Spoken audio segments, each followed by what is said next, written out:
Hey there! Critical Rants just crossed 2,500 subscribers this morning at the time of recording this, which is pretty crazy, but also very, very cool. So thank you, first of all, for being a part of this. Let's just dive into some questions, and we can kind of maybe take some breaks in between. This is going to be very off the cuff. This is not scripted at all. I'm just going to read through the questions, answer them, and kind of just sprinkle in some other things, I'm sure, in between. We're going to start out with some YouTube comments. This is, and I apologize in advance if I mispronounce anyone's username. This is from Fletcher Sama. Favorite animated show, and who's your favorite superhero? My favorite animated show is definitely BoJack Horseman. I will eventually make a video about this, and it will probably be one of my best videos just because it's something that I love so much. But in case you meant sort of like favorite animated kid show, that would be Avatar: The Last Airbender, which is also probably my second favorite show of all time, right after BoJack Horseman. They're both really amazing shows. I don't really think I need to explain why Avatar is great. I mean, I have an Avatar video. Go watch it. But yeah, BoJack, I will cover one day as well. And as for my favorite superhero, God, I'm typically actually pretty bad at picking favorites. I know that first answer might not have implied that, but God, I guess I'd probably have to say Batman. I mean, Superman's up there, Spider-Man's up there. Um, those are probably like the most basic answers I know. Um, but I guess if I had to explain very briefly why Batman is my favorite, it's just because he is a very sort of complex character in how he balances the light and darkness within him. I might even make a video about that specific topic later on too. Anyway, moving on. This is from Supreme Onion on YouTube. Why the pen and sword, and also you single? The pen and sword in my logo for my YouTube channel is just because I thought of the phrase "the pen is mightier than the sword." And I was like, that's sort of a writing thing. I write things, and then I was like, what if I made one of them blue and the other one red and crossed them? And then my friend Isaac, who has also made a few amazing thumbnails for this channel, thank you, Isaac, and the Ghosty Do theme song. No one knows what that is if you've probably... Anyway, yeah, I just thought that would be a cool idea for a logo, and he mocked up a logo for me, and it looked amazing. And am I single? No, I'm actually married to a PS4 copy of Bloodborne. This is from Jamie Garcia on YouTube. When and why did you make your YouTube channel? I guess technically I made my YouTube channel in like April of 2019. I don't think I released my first video until June of 2019. But as for why, I actually started writing a blog called Critical Rants. Probably I'd say about at least 6 months or so before I actually started my YouTube channel. Because my feeling back then was, oh, like, I'm a writer, that's my background is in writing, so, excuse me, yeah, so my background's in writing, and I was like, well, like, I watch a lot of YouTube videos and video essays that I really enjoy, and I'd love to do that, but my feeling was, I'm not going to be able to beat those people at their own game. Like, I know writing, that's what I should stick to, and I really enjoyed writing for my blog. I made a lot of really goofy articles, which was a lot of fun, but I still, in my head, sort of had always envisioned this as a YouTube channel, and eventually I was just like, okay, editing seems scary and difficult, but once I actually started it, I realized it wasn't as scary as I thought. Yeah, and I guess I just, like, I wanted to kind of share my thoughts, obviously, but I also felt like, because this was something that consumed my mind so often, just thinking about things like superhero movies, if I could channel that into a creative outlet, like, why wouldn't I, you know? And after a while, I realized this was something I really had my heart set on, and I'm very glad that I did, because it is such an amazing hobby to have. Yeah. So this is from Nicholas G. Next milestone. So now that we've hit 2,500, I would say the next milestone is 5,000, but, like, the next big milestone is 10,000. I have no clue when we'll actually hit either of those. It could be, like, a few months from now, or it could be a few years from now, or never. Like, who knows? YouTube is kind of weird. But I'd say, like, in terms of the, like, really big milestone, 10,000 would be it.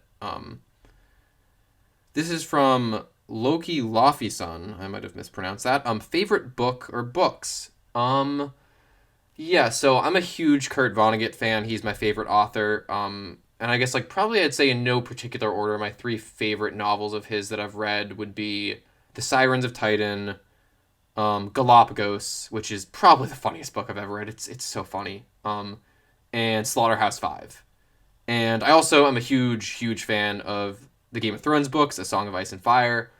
Um, yeah, I'd say those are some of my favorites. And moving on here to Abigail Goodman's question, favorite pizza.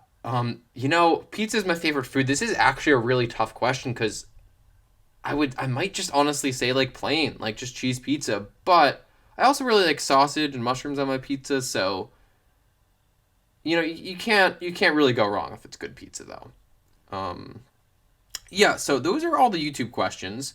We'll move over to Twitter in a moment, but right now, I'm just going to take a brief intermission and just again say thank you for watching my videos because I really enjoy making them and I really enjoy sharing them with you guys. And I get like a surprising amount of nice comments. Like, I kind of expected to get like mean comments, but like it's so few and far between. So, like, thank you guys for being like a really kind and nice community. That's amazing. Yeah. And also, need to give a really big shout out to For Every Kind of Geek, who is a YouTube channel who you should absolutely be subscribed to. Not only is he a really great friend, he, in my opinion, is one of the reasons why my channel is as good as it is right now in the first place. Just from like video related like crisis or question, he's always there, and he's even made like my channel intro and like my sort of end card screen. Like, he just made both of those without being asked. He just made those for me because he's such a nice person, and his videos are ridiculous. Like, it's unfair. I'm pretty sure he makes his videos just to flex on me at this point because like I think right now he only has like 350-ish subscribers, and like the quality of his videos is something that you would expect from someone who has over 100,000. Like, it's truly insane. I think he's the most criminally like underappreciated or unsubbed channel in like the entire video essay slash superhero realm on YouTube right now. So like, please, if you like my videos, you will love his videos. They're a lot better than mine, and that's not even me being like, oh, my videos are bad, because I like my videos. His videos are just that damn good. He made a really great video on Doom Patrol as part of the Praise Patrol collaboration that I made for Thanksgiving, which, if you haven't seen Praise Patrol, please go check it out. If you're a fan of Doom Patrol, it's basically just a love letter to all the people who made that show possible. And if you're not a fan of Doom Patrol, it might give you a reason to go check out Doom Patrol, because Doom Patrol is amazing. Cool. Yeah, so now that we've got that little detour out of the way, let's move into some Twitter questions now. This is from TroyBoy017, another great YouTube channel that you should absolutely be subscribed to. He asks, what's your mother's maiden name and your social security number? My mother's maiden name is Rants. I thought that would be obvious. And my social security number is critical, but spelled out with like numbers on a keypad. So however that works out, that's just how I remember it. This is from Chimera Films, another great YouTube channel that you should absolutely be subscribed to, who also just recently made a really great video for Praise Patrol. So that will be in the playlist. I'll have a link for that in the description.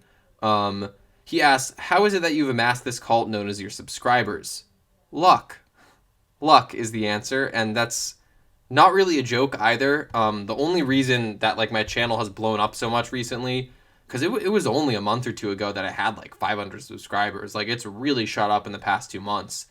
And the only reason that is because my Daredevil video decided to just blow up and get really big because Daredevil was trending on like the 2nd anniversary of the 3rd season's debut. Which, even just saying that out loud, it's like, of course, it's just kind of a random thing. And then my Spider-Man video has recently blown up as well, and that is just luck. Like, I mean, I would say, like, I would love to be like, oh, if you just work hard and, like, put passion to all your videos, like, it will pay off. And, like, I think that's true eventually. But, like, it's never guaranteed on YouTube because the algorithm is just such an unknowable beast. So yeah, I kind of just got lucky. I mean, I've been doing YouTube for almost a year and a half now, which is kind of crazy saying that out loud. But yeah, like, I haven't had a video like blow up really big on launch. Both of those 2 videos, which are by a wide margin my most viewed videos, my Daredevil and Spider-Man video, like, they blew up months after the fact, months after they were published. So yeah, kind of just keep making videos until you get lucky, and like, it might be a video you're really proud of. It might be a video that you're like, wow, I never would have expected this to blow up based on the effort that I put into it compared to some of my other ones, but yeah, I wish you luck. You deserve it. So anyway, moving on. This is from Gavin on Twitter, also making a Praise Patrol video. What keeps you motivated to keep creating content, and do you ever find yourself struggling to find the motivation to actually finish video projects? I might be pulling this from my personal life. Yeah, that is something that I definitely struggle with as well. I think anyone who like does this semi consistently or even not struggles with that. I guess what keeps me motivated is just I always try to find topics that I feel really passionate about, which I know is such like a kind of nothing answer, but I kind of view this as like it's great to, get a lot of views or get 2,500 subscribers, and that does feel really amazing. But to me, honestly, it's not something that a feeling that really lasts too long.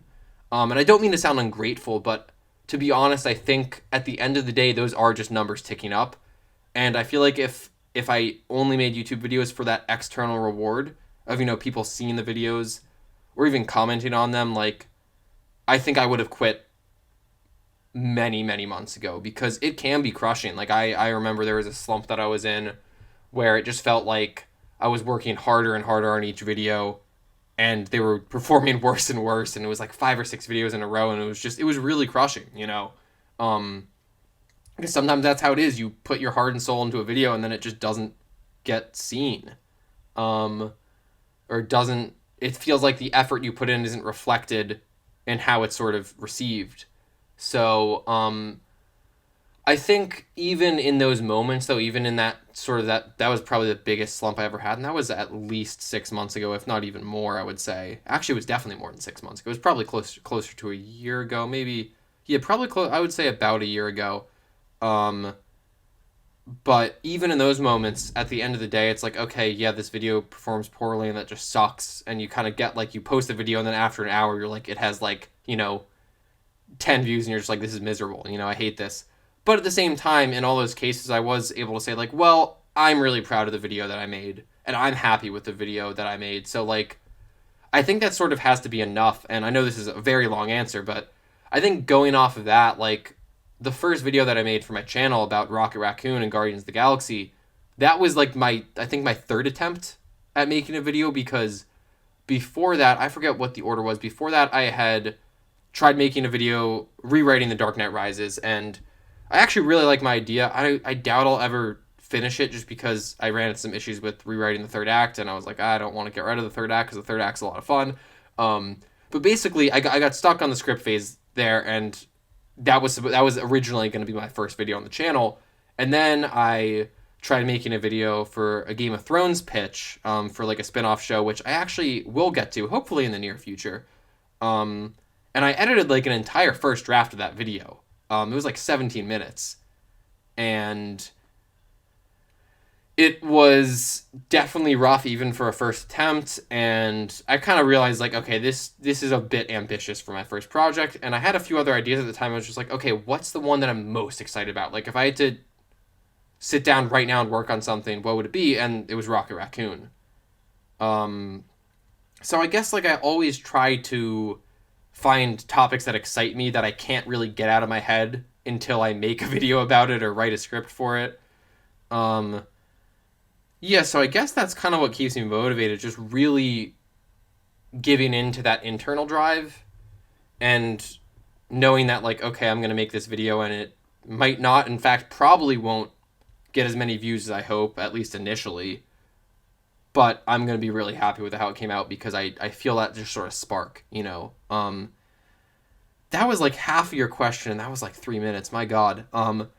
Yeah, I do find myself struggling to find motivation to actually finish projects a lot. Usually the hardest part for me is either like at some point in the scripting phase. There's a little notification that popped up, so if you heard a sound, that's why. Sometimes it just, but it's for me, I'm very on or off. Like, it's usually I am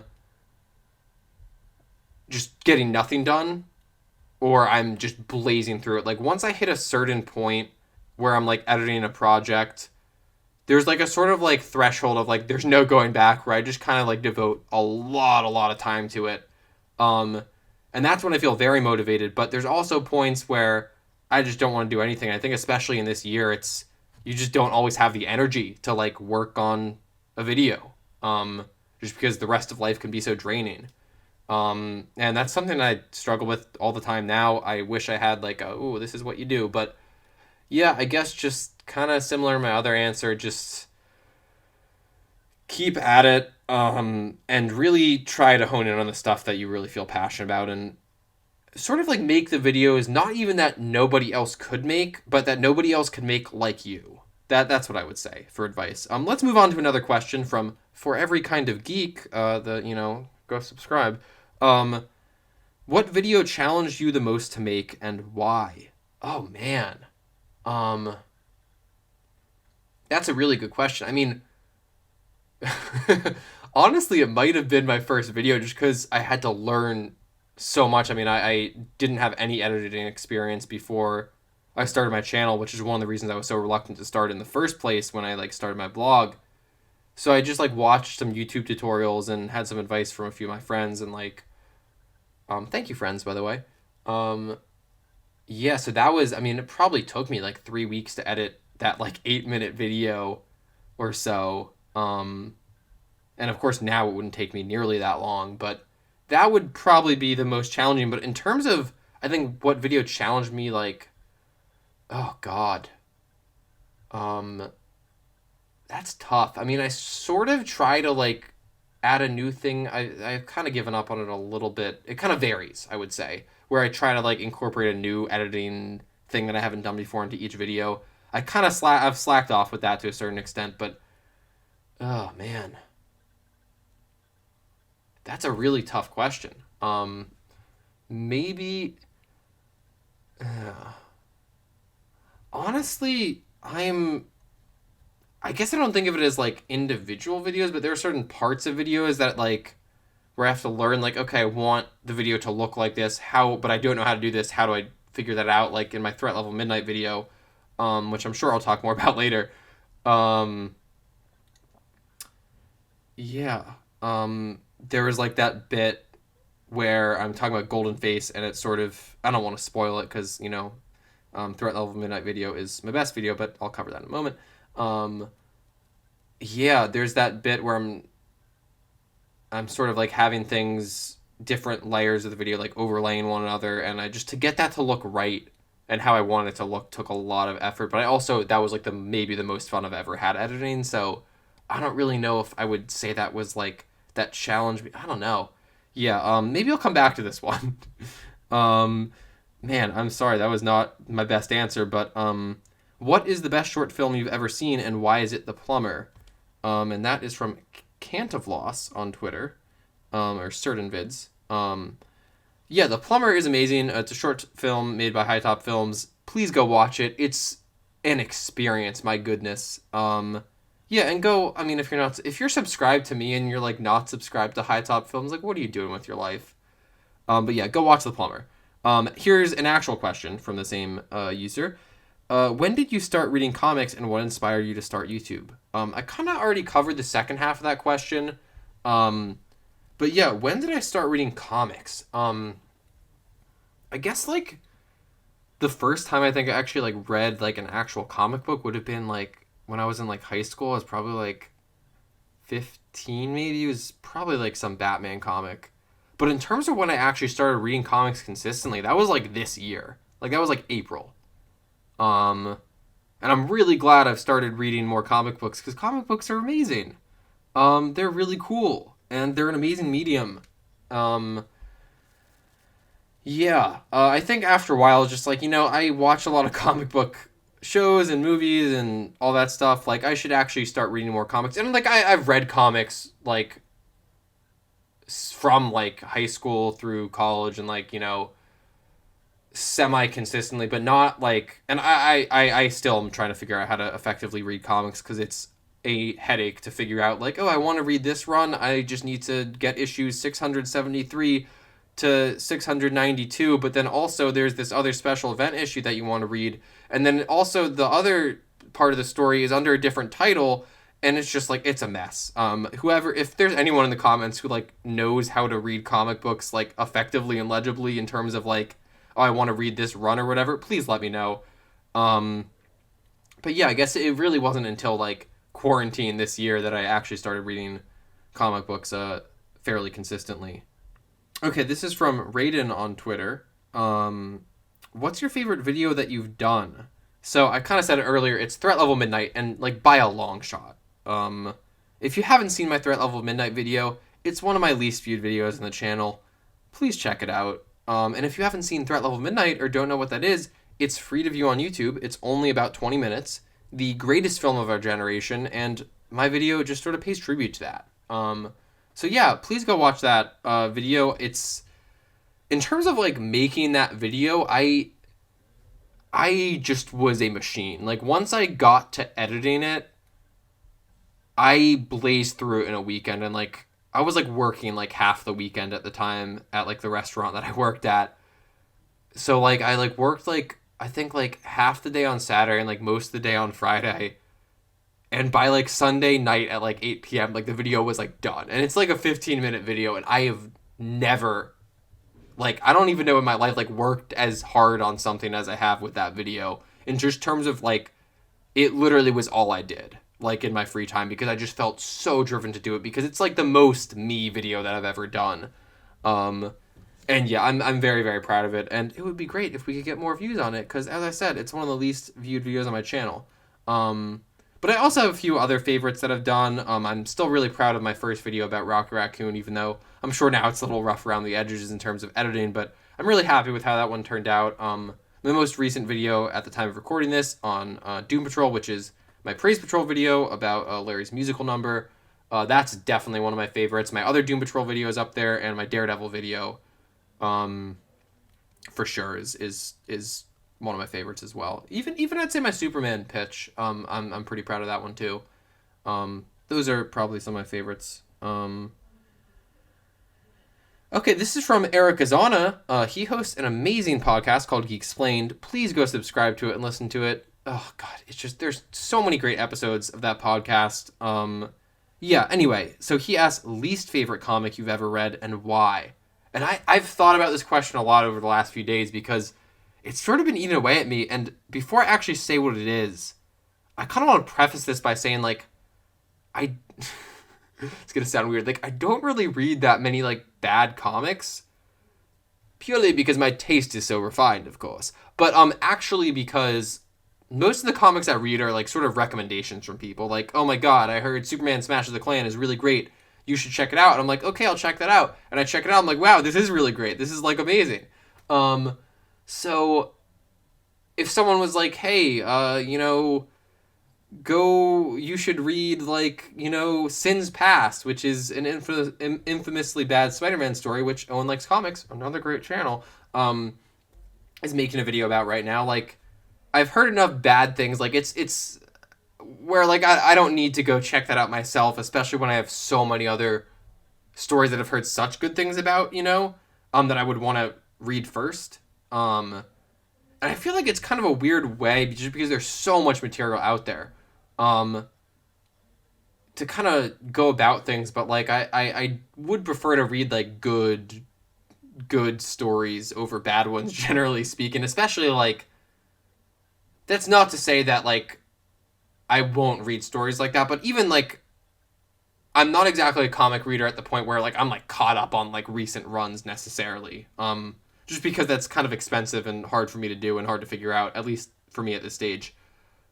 But in terms of the favorite comic that I've actually, or least favorite comic that I've actually finished, not that it's like atrocious or anything, but probably Red Hood and the Outlaws, like New 52. I have mixed feelings about the Rebirth Red Hood and the Outlaws, which I overall like. And I think there's a lot of really, really great highlights in that story. But for the New 52 run, oh man, there are like a few really poignant moments, I think, but I think they just kind of like threw, from what I remember, and it has been a few years since I've read that, I just feel like it got kind of caught up in some of the sci-fi stuff and never really brought Jason Todd's character to where I want to see him brought. And oh boy, do I have a lot of thoughts about Jason Todd. I remember the ending of that book. I was just like, what's even happening right now? Like, this is bizarre. Like, when did this story get to be about, like, shooting a weird death alien with a giant laser gun? Like, how is this the conclusion of the story? This just feels so, like, I don't know, like, non-essential to any sort of character-driven thing. Yeah, but I have a lot of thoughts on Jason Todd. I think one of my goals for next year is to eventually make a video about Jason Todd and sort of the characterization of him. But I got a lot of reading to do before I make that video, so that would probably be later on in 2021, I would guess. But I am very excited to cover Jason Todd because I love Jason Todd. Even though I think he's not always written how I would want him to be written. I think it's kind of non-controversial to say that, like, peak Jason Todd is, like, Under the Red Hood animated film, which is just spectacular. So good. Yeah, so another long answer there, but yeah, I guess I would say New 52, Red Hood and the Outlaws. Again, not that it's, like, atrocious, but it's really, I think, missed the mark on a lot of story beats, I would say. I think that might be every question. Cool. So we've got through the questions. But I kind of want to talk about, I guess, the future of the channel. So I have this video, hopefully should be coming out in December 2020. I have at least one more video planned for December, which will probably be a bit of a shorter video, which I don't mind because I just did 2 crossover videos in a row in the last 2 months, which were fairly demanding, especially consider one of them was a crossover that I put together. Check out Praise Patrol. Yeah, so that video should release on, I'm tentatively right now scheduling it for, like, Christmas Eve, like the 24th. And that will be about an episode of Justice League, the animated show, which is an amazing show. I might make a video on Wonder Woman 1984, which comes out on Christmas. I'm sort of trying to avoid doing just, like, straight up reviews on my channel because looking back at the videos I've made, my, like, sort of, like, review videos, like, on Far From Home and Joker are, not that I think they're bad at all, they're just my least favorite videos that I've made.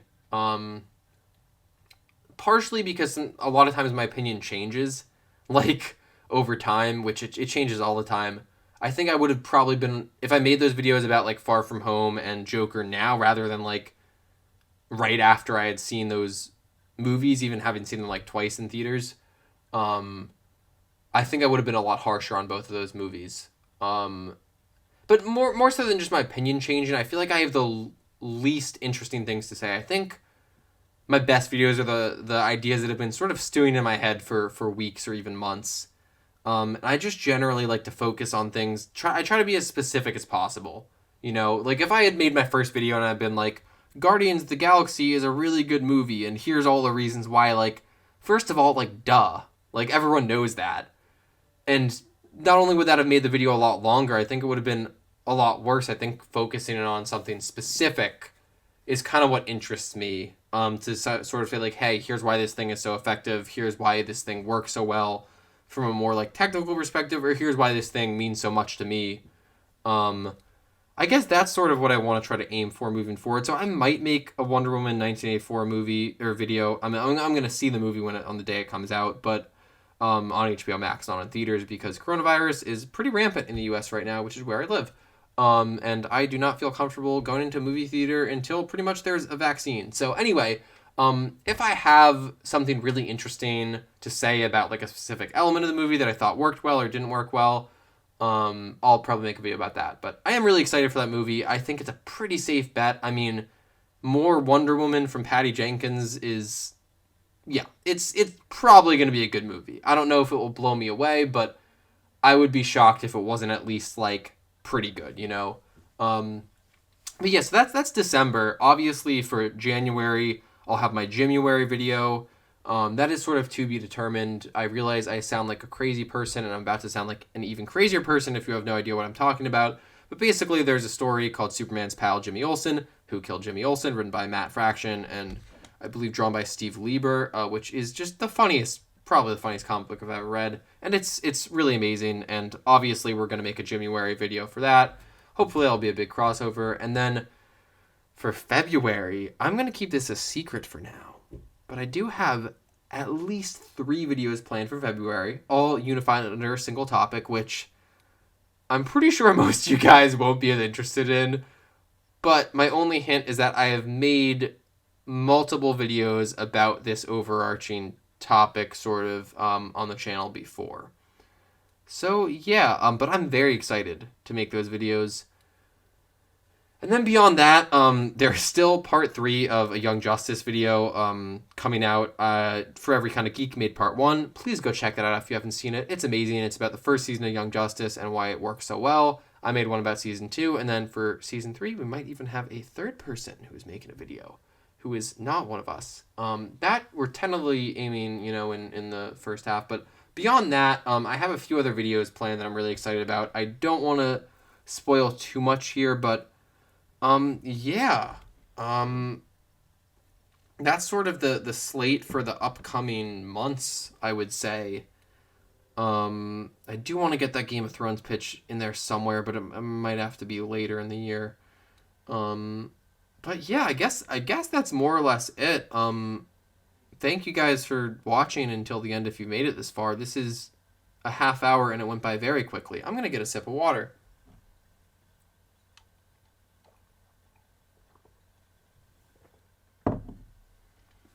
Yeah, I feel like it still doesn't really hit me that I'm like at 2,500 subscribers, because yeah, again, it wasn't that long ago that I was at like 20% of that.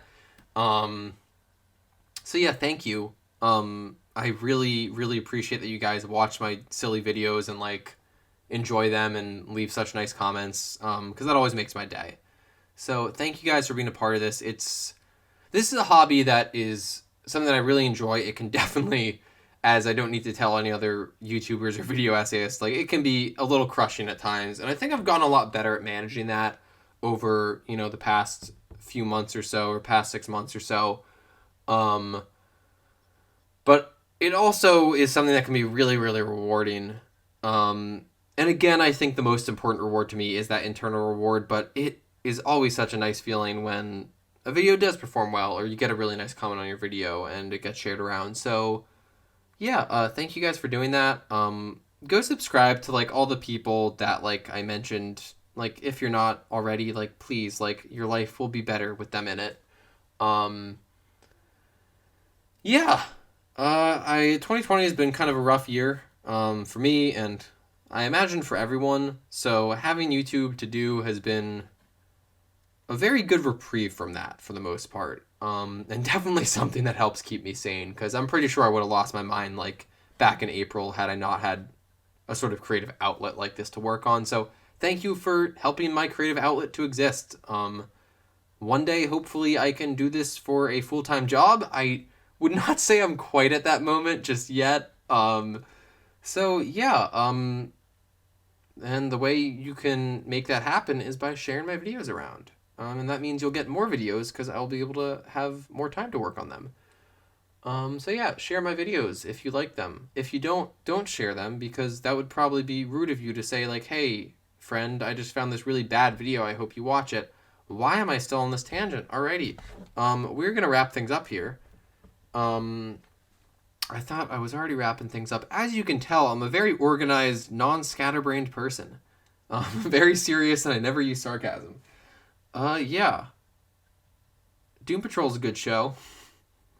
I said that not only because it's true, but because my desktop background is a bunch of Doom Patrol characters. So if that tells you anything about me that you probably already knew, that there you go. Yeah. Yeah. Thank you for being a part of this. I already said that like 3 times, but thank you. I know I probably don't sound too sincere right now, but it really does mean so much to me. And thank you also to all my friends who have supported me, just like sort of in my personal life. And if it weren't for some of you guys, I might not have done this in the first place, or at least I would have done it as quickly. So thank you guys for supporting me. Yeah. Oh my gosh, I just remembered. Okay. This is something I've been meaning to get off my chest for a while. In fact, we're going to phrase this in the form of the question. This question is from Critical Rants. Wow, great channel. Sounds awesome. Sounds handsome. Sounds modest. So Critical Rants asked, how would you rank every DCEU movie? Okay, so this is a topic I've been wanting to cover for a long time, mostly for one reason, which you'll see in a moment. But I don't want to make a video about it, and I honestly, like, dude, I don't need to rewatch every single DCEU movie, like, at this stage in my life. Like, I don't need that in my life, because, like, a lot of those movies I'm not a big fan of, and, like, I don't ever need to watch Suicide Squad or, like, the theatrical cut of Justice League again. Like, there is nothing for me there but, like, boredom and pain. So I'm just gonna rank these in I guess from worst to best. Okay, so let me I'm just gonna pause really quick and pull up all the movies, just so I'm ready to go, and then we'll be right back in now. Okay, so we are back. Just a disclaimer, I am gonna throw Joker in here, even though it's not technically in the DCU. We'll just throw this in there anyway. So at number 9, we have Suicide Squad. It's a bad movie. It's a very, very bad movie. There is almost nothing good about this movie. And I know that I'm sure there are some people who enjoy Suicide Squad. In fact, this wasn't even, like, my least favorite movie when I first saw it. But I think it is the least functional, or, like, least functioning film out of all these films, which is kind of saying something in a lot of cases. Yeah, it's bad. The editing's terrible. The characters are not interesting. Just literally almost everything except for, like, a few good performances. It's nonsense. It is a Frankenstein's monster of a movie that was just torn apart by Warner Brothers and stitched back together about 7 different times. So I don't think I need to explain why it's so bad. And similarly, for number 8, Justice League 2017, theatrical cut, Joss Whedon cut, whatever you want to call it, it's also really bad. It's impressively bad, just like Suicide Squad. I think I'm a little softer on this movie because Zack Snyder had to step down due to the tragic loss of his daughter partway through production. So there's more of a reason for this movie being messed up. Of course, the studio is still screwed with it, and, like, based on what we've heard from Ray Fisher and the allegations against Joss Whedon, it sounds like that environment was also very toxic and terrible. Also, I'm just going to say it, fuck Joss Whedon. I support Ray Fisher and stand with him because we should believe actors, and especially people of color, when they make accusations like this. I mean, seriously, why would Ray Fisher jeopardize his entire career? What, to get attention? No.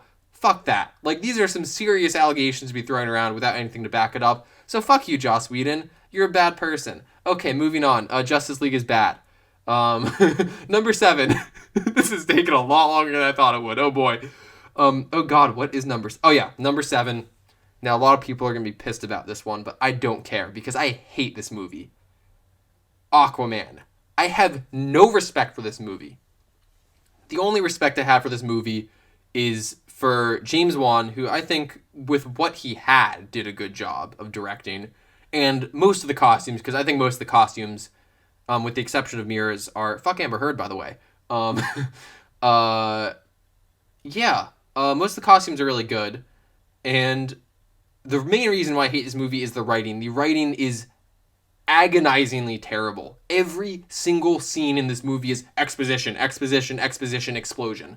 That's it. That's the whole freaking movie. And, like, God, dude, it is just the most generic cookie cutter shit I've seen in my life. You could swap out Aquaman for, like, Harry Potter and the movie would be almost no different.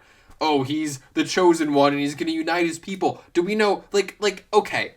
I don't even know where to begin, and I'm not making a video about Aquaman. I don't need to shit on Aquaman like this.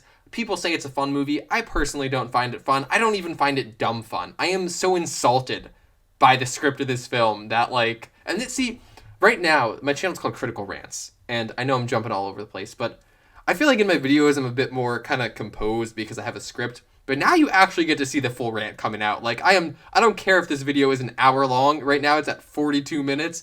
I will rant about Aquaman as much as I damn well please. Thank you very much. Okay.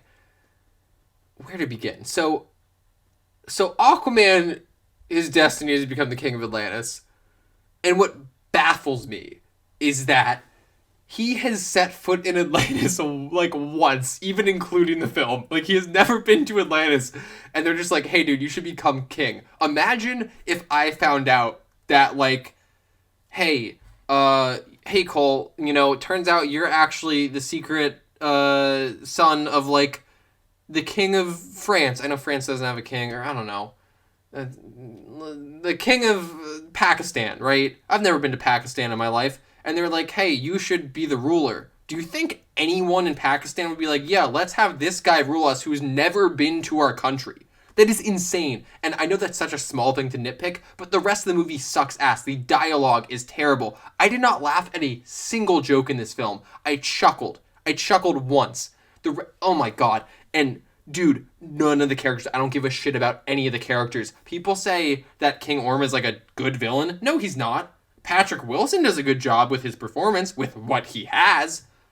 But, like, what is there to that character? He's like, oh, I want to stop the ocean being polluted, so I'm going to go kill everyone in the ocean. Like, it is... Okay, here's the two things that I really need to bitch about.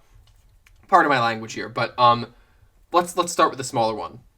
The, like, emotional climax in Aquaman's arc is resolved through having a heart-to-heart with a racist Kraken. That's right, people. The Kraken is racist because the Kraken calls Aquaman a filthy half-breed. Why does a Kraken care whether Aquaman is a half-breed? He's half human, half Atlantean. Why is the Kraken racist? Kraken shouldn't be racist. And why? I cannot take it seriously that Aquaman's, like, defining moment in this film where he, like, becomes Aquaman, he's having a heart-to-heart with a fucking Kraken. It's bonkers, and I wish I could say it was in a good way.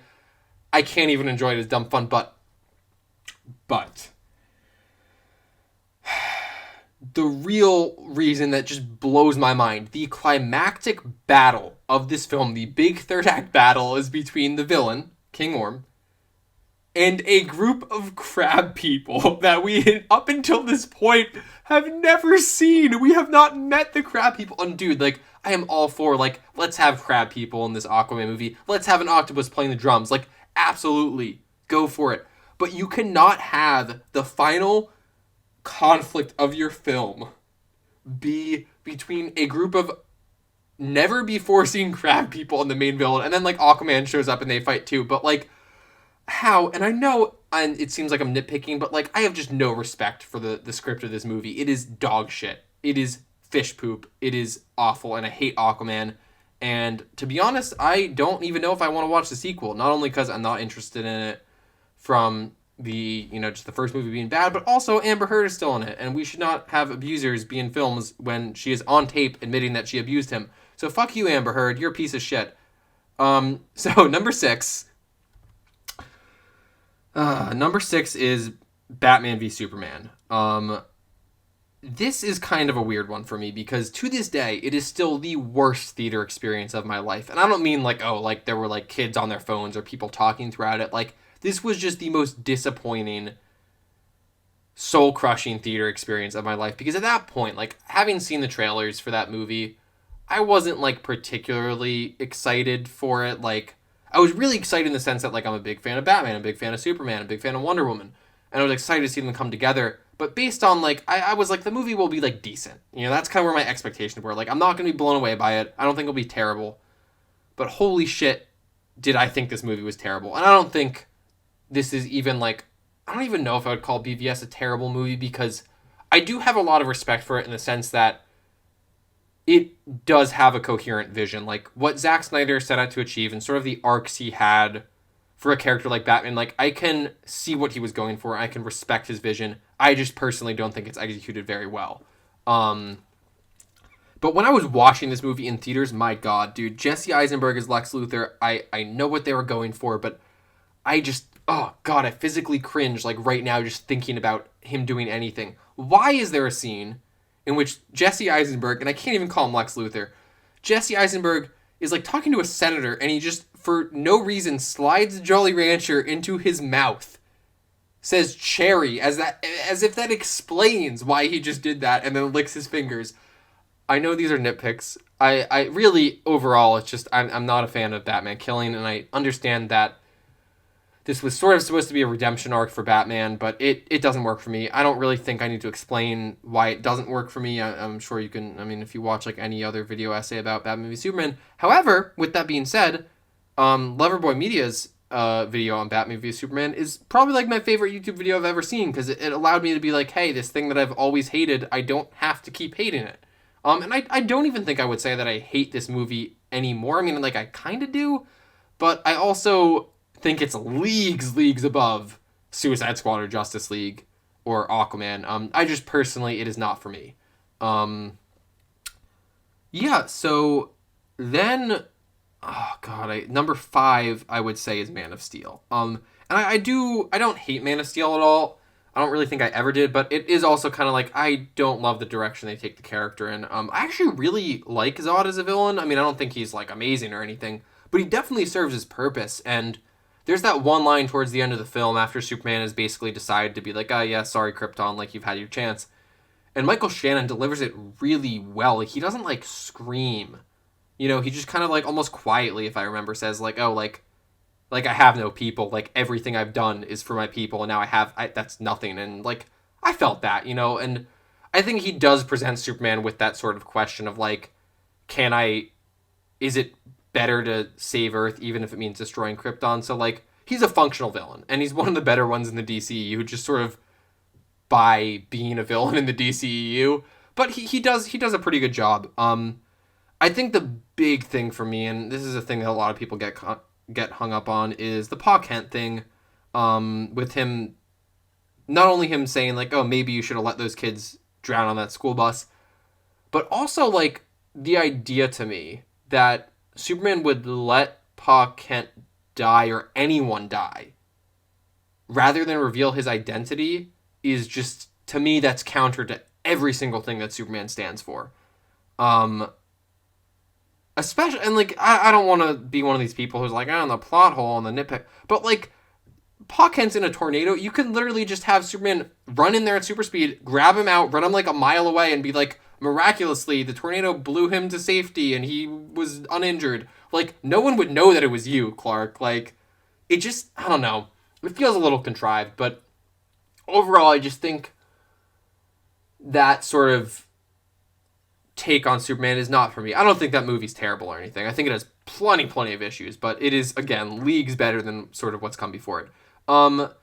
Number 4, I can't believe Joker's this high, is Joker. Like, the reason why I sound exhausted already by talking about this fucking movie is that I actually kind of reviewed it pretty positively in my video about it, which, man, I haven't seen that video in ages. I wonder, it would be interesting to rewatch.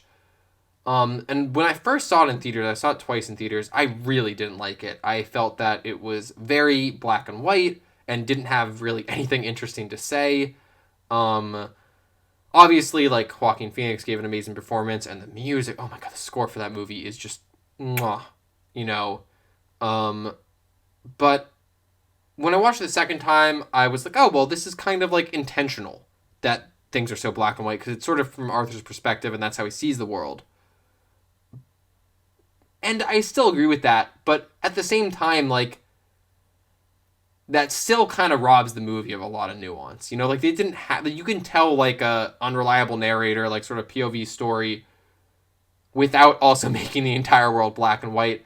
And to me, I still ultimately feel like it really doesn't have anything all that interesting to say, other than, like, we should treat people who have mental health issues better. But, like, even that, like, I don't know, dude.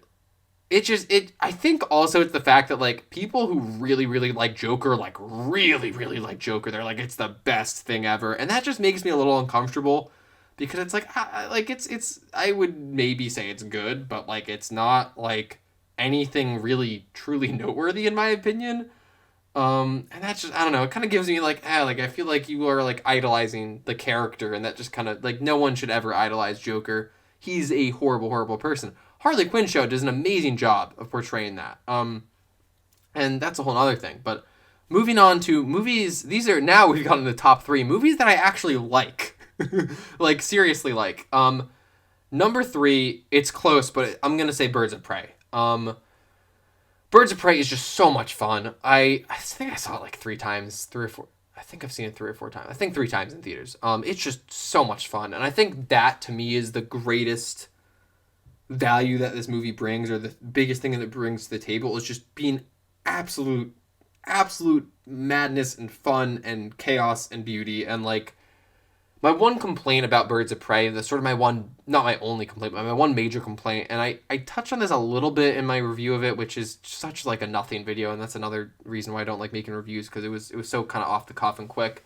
But I do wish it was more character driven. I wish we got to see more of the supporting cast specifically. I think you have characters like Harley and Huntress, and even Black Mask, who I think is very underappreciated as a villain in that film, because he's just so insecure. Who are pretty well developed and really interesting characters. But then you have characters like Black Canary, who's like almost there, and like Montoya and Cassandra Cain, who I don't know why they made her Cassandra Cain, who like they're it's not that they're like bad characters. They're just there's clearly more under the surface. We just didn't see it, and I wish we got a lot more of that. But my God, dude, I just can't bring myself to dislike this movie. It's so much fun, and the character moments that we do get, I think, are really awesome. I think Harley, especially, it sort of almost feels like Margot Robbie as Harley Quinn just feels sort of instantly iconic, and just so right for that role. And Kathy Ann did such a great job helming that movie. My God. So yeah, Birds of Prey is number 3, and close behind that, number 2 is Wonder Woman. Wonder Woman, I would actually say, is a less consistent film than Birds of Prey is in terms of quality. I think obviously the third act especially is where it really sort of falls short. But while the first act is solid, maybe it's just because I was familiar with her origin story, with Diana's origin story, going into the movie. I wasn't really sold on it until we sort of get to London, and that is just that shit that I love, where it's culture clash, and Diana is like just bewildered by the modern world and man's world, and even like just her. I just love that sense of humor. Like just her walking through a revolving door in the way that she does will never not be funny to me. I don't know why. It just, actually, speaking, this is going back like 30 minutes, but some of my favorite books, the Dark Tower series by Stephen King. I'm a huge Stephen King fan as well. There's a bit in that, in the second book, where it's kind of a similar scenario where you have this character who is not from, the modern world, is then thrown into the modern world, and it's just perfect. But yeah, I think also the real reason why I love Wonder Woman, aside from it being surprisingly funny, is, and having some pretty fun action scenes, is its heart. It is a very character driven film. I kind of view it in some ways as almost like a loss of innocence for Diana, but also of her inspiring people. I mean, like, it's a very sincere film, and it isn't ashamed to be a little corny or cheesy. In fact, like, maybe one of my favorite moments from the whole film is when you have the two villains. You have like General Ludendorff or whatever his name is, who is like, you think is Ares, and then Dr. Poison, and like they like gas all these other generals, and they throw a gas mask into the room, and Dr. Poison's like, oh, why did you throw that gas mask into the room? Like, this poison is too strong, it won't help them. And then the guy just goes, yes, but they don't know that. And then they just cackle like children. It's the funniest shit, and I love that shit. Like, but honestly, more importantly, it wears its heart on its sleeve. It's not trying to like be like, oh my God, this is the biggest, grandest, like, emotional moment, but you have those scenes like No Man's Land scene where you see the impact that a hero like Diana has, and that how much hope and life she can restore even in like this war-torn, like the worst environment possible. And I find that really inspiring. So yeah, Wonder Woman's number 2, and of course number 1 has to be Shazam. It's Shazam. Shazam is, I think, very underappreciated. I mean, I know there's a lot of people who really like this movie, but talking about a movie that has heart, my God, Shazam is just, ugh. I have made a video about Shazam, specifically about its villain, who I think, Dr. Savannah, is my favorite DCEU villain. Not really because the bar is like that high, but or not that the bar is even that high, but I think he's such a great dark reflection of Billy Batson, the protagonist, and really challenges him in so many ways. But yeah, Shazam, I don't really think I need to explain why it's so good. I'm going to briefly anyway. Billy Batson is just such a great protagonist, and I love that rather than take the approach of like Billy Batson is chosen to be the hero because he's pure and perfect and like this compassionate person, like no, like he's just a random kid who's actually kind of an asshole. Like not to the point that you're like, wow, I dislike him, because you're rooting for him and you understand why he is the way that he is. You understand that he's kind of had a rough upbringing. And I love that for like the first half of the movie after he gets his powers, like he doesn't use them responsibly. He uses them purely selfishly. And so when that change comes around in the second half of the film, it means something, you know? You feel it. And my God, you know who doesn't get enough credit as a performer and as an actor in the DCEU? Jack Dylan Grazer as Freddie Freeman is honestly phenomenal. It's stupid how good he is. He's one of those characters that should get annoying instantly because he's sort of very quippy and jokey, but he just nails the delivery and he also nails the emotional moment. I mean, that argument between him and Billy at sort of the midpoint of the film, I think it's after he saves the bus, and Freddie basically calls him out. He's like, no, like you're like an asshole. Like you've been using your power selfishly. Like, do you know what I would give to have these abilities? Like, and you're just completely using them just to make yourself feel special and important and to get the attention that basically Billy's been deprived of his whole life. And I think that's sort of one of the things that maybe gets a little overlooked is like, yeah, Billy's being selfish, but like the reason why he loves being like a hero at first is just because it gives him attention. And he hasn't had that as like an isolated sort of angsty foster kid before. And suddenly he like gets the chance to be a kid. Which, man, yeah, Shazam is just, it's so good. And it obviously gets pretty honest and pretty vulnerable and kind of a little dark with that scene with his mom, but never to the point that it's oppressive. It's still a very fun, lighthearted, and yeah, it's a cheesy movie, but and this is going to be kind of the point that I think I end on for this now hour-long video, is that I think in movies and in media, we kind of think of the term cheesy as being inherently kind of silly or bad, you know, as hokey. But if you take movies like Shazam or Wonder Woman, that are, yeah, like they're cheesy, but they believe in the story they're trying to tell. Like, I think if you have a movie that's cheesy, like you could say Suicide Squad, where they say, oh, we're a family, after they've known each other for like 2 days and they've mostly been fighting each other for that whole time. Like, that's cheesy and that's bad because that moment isn't earned. There's nothing in the narrative that really supports that. But when you have Billy at the end of this movie saying, you know, hey, I'm a part of this family, it's because he's chosen to be and he's overcome every part of him that thought that didn't have any value. So basically what I'm trying to say is that if movies put in the work to earn their moments, if it may, even, no matter how cheesy the message is, it will never come off as cheesy. It won't feel cheap. It will just feel sincere. And this is another last tangent, maybe last, we'll see.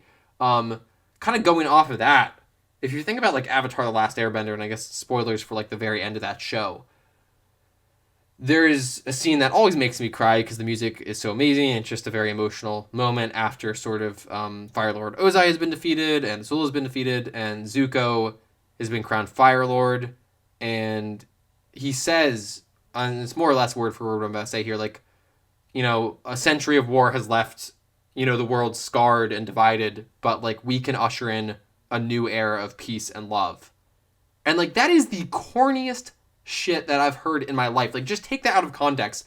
The world, war is bad, peace and love are good. That's what we're going to try to do.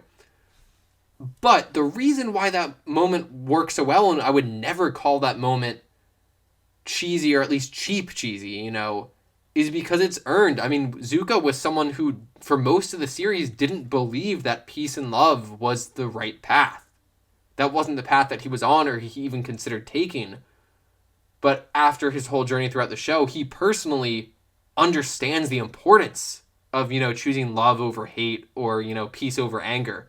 So that's why that moment hits so hard emotionally, I think. And yeah, that's kind of how I feel about like Shazam and Wonder Woman, I guess, in that those moments of honesty, or those moments of heart are very earned. Yeah, that's every DCEU movie reviewed, ranked. I don't know. I just wanted to get this off my chest because I really don't want to rewatch most of these movies. um, but yeah, thank you for coming to my Q&A rant video. I would love to do another one of these. I honestly didn't think I'd get to an hour, but I spent about 20 minutes talking about DC movies because I'm a DC Comics fan. Um, and I will happily rant about any of these movies or other movies again. So if you guys would love to see kind of more casual videos like this, where I can actually like bring the rants in the rants name to life, please let me do. It would make me very happy. It is very nice to have a break from like editing the more serious and like involved videos because like it takes a lot of work. And it's kind of just nice to be able to like relax and just like talk. And I'm not even really gonna edit the vast majority of this audio. Like I'm just gonna throw it on, and it will be nice to not have to worry about how terrible my voice sounds because usually I think it sounds terrible. But right now, too bad. I'm speaking fast. I might be slurring a few words here and there. I might be pausing, stammering. Doesn't even matter. There was a question that I wanted to come back to, and now I've forgotten it. You're really getting into window into how my brain works. I kind of just hop around. Where did it go? Here we go. What video challenged you the most to make and why? That is from For Every Kind of Geek. Yeah. Let me pull up my videos right now because I have a few in mind, but I'm trying to think of the video that like I had to do like the most new stuff for, the most new editing techniques. Well, actually to write, absolutely the hardest video for me to write was my Superman pitch. I spent more time writing that video than I did editing it, which is the only video that I've made that is like that by a long shot. Just because like it was really hard for that to write that pitch. Well, oh my god, that was over a year ago? Jeez. That video came out over a year ago. Wow. But it was really hard to, because I didn't want to write an entire film. Like I didn't want to write just like an entire movie script because that is pretty daunting. At least not at the time I was making the video. I wanted to have it to be where this is short enough that, it's watchable and focused enough, that it's watchable. But also still long enough and thorough enough that you understand the merits of the story that I'm sort of pitching to you. So just balancing those two things and figuring out how deep do I want to go into this, and also just in imagining the movie was, I had a lot of different directions it went in early on, so there's a lot of cut content for that. But yeah, and if you guys would ever want to like see like sort of like behind the scenes videos or like, oh, what was cut from this video or this video, like let me know. I would be kind of interested in doing that. Yeah, so that one was the toughest to write. Maybe Threat Level Midnight was sort of tough to edit, but also I was having so much fun. It didn't feel difficult in the slightest. I did really enjoy editing my Lighthouse trailer, but it's a romantic comedy video because that was something I never edited like a trailer before, and that was a lot of fun. So that was challenging in a lot of ways just because it's completely different format than a video essay, but Teen Titans was pretty tough to edit. It's one of my longest videos, and that's actually, that's another video I forgot to mention. One of my favorite videos I've made is definitely my Teen Titans video. Specifically, like, the last, 5 or 6 minutes of that video I'm just so proud of. Anytime we're going to talk about Raven is just, it's perfect.